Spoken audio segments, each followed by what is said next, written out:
dan guru-guru. Nama saya Akila, buah saya Anato, saya Jimoto, saya dari Malabaran. Tajuk cerita saya asal Allah. Ada seorang petani yang miskin tinggal di sebuah pondok kecil bersama istrinya. Tiba-tiba asa itu mengalahkan sebuah.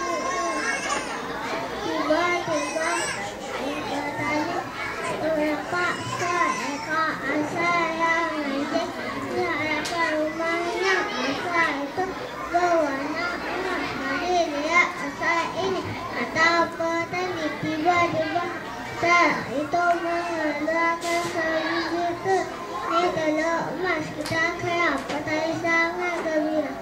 Setiap hari asa itu mengeluarkan sebiji telur. Ini telur emas. Kita kira petani pun menjual telur itu di pasar.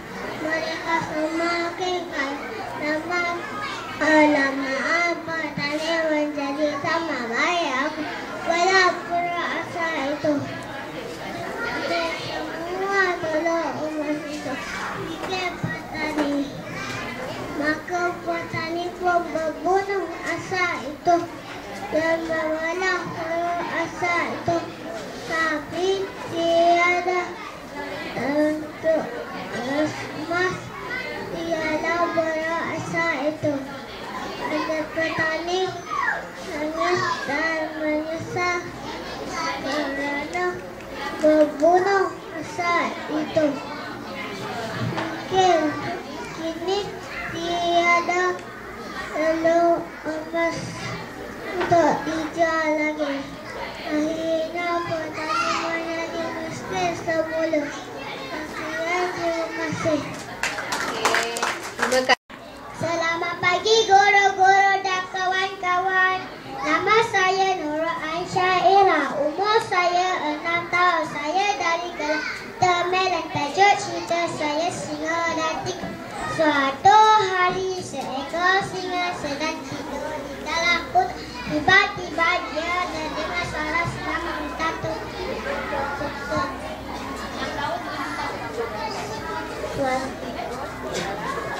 Seekor tikus berlari di atas badannya lalu mengejutkan.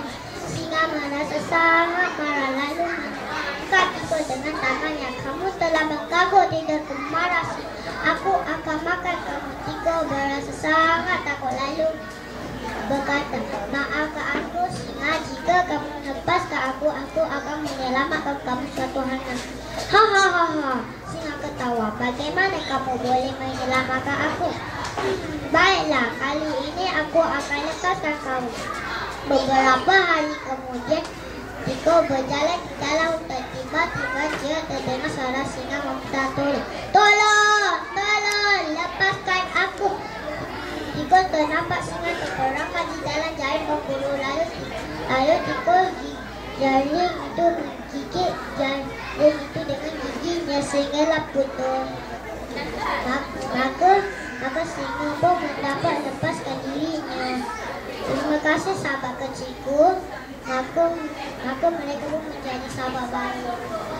Moral, ada kalanya seseorang yang kecil dan lemah akan membentuk orang yang besar. Sekian, terima kasih. Okey, terima kasih. Kawan-kawan dan guru-guru, nama saya Muhammad Ali Ahmad. Umur saya 6 tahun. Saya dari kelas Banalang. Tajuk cerita saya Aksa Emas. Ada seorang petani yang miskin tinggal di sebuah pondok kecil bersama istrinya. Suatu hari petani melihat angsa yang kecil di hadapan rumahnya. Angsa itu berwarna emas. Mari lihat angsa ini, kata petani. Tiba-tiba angsa itu mengeluarkan sebiji telur. Ini telur emas, kita kaya. Petani sangat gembira. Setiap hari angsa itu mengeluarkan sebiji telur emas. Petani pun menjual telur itu di pasar. Mereka semakin kaya. Lama-kelamaan petani menjadi tambah. Baik, aku belah angsa itu dan ambil semua telur emas di dalam perut angsa itu. Fikir petani, maka petani pun membunuh dan membelah perut angsa itu. Kini tiada lagi telur emas di dalam perut angsa itu. Petani penangis dan menyesal kerana membunuh angsa itu. Kini tiada lagi telur emas untuk dijual lagi. Akhirnya petani menjadi miskin sebelum. Sekian, terima kasih. Selamat pagi kawan-kawan dan guru-guru. Nama saya Muhammad Nafis. Umur saya 6 tahun. Saya dari kelas banana. Tajuk cerita saya angsa emas. Ada seorang petani yang miskin tinggal di sebuah pondok kecil bersama istrinya. Suatu hari petani ternampak seekor angsa yang ganjil di hadapan rumahnya. Angsa itu berwarna emas.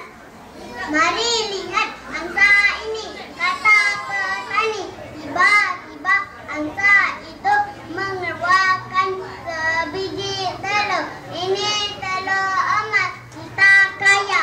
Petani sangat gembira. Setiap hari angsa itu mengeluarkan sebiji telur emas. Petani pun menjual telur itu di pasar. Mereka semakin kaya. Lama-kelamaan petani menjadi tamak. Baik, aku belah perut angsa itu dan ambil semua telur emas di dalam perut angsa itu. Fikir petani. Maka petani pun membunuh angsa itu dan membelah perut angsa itu.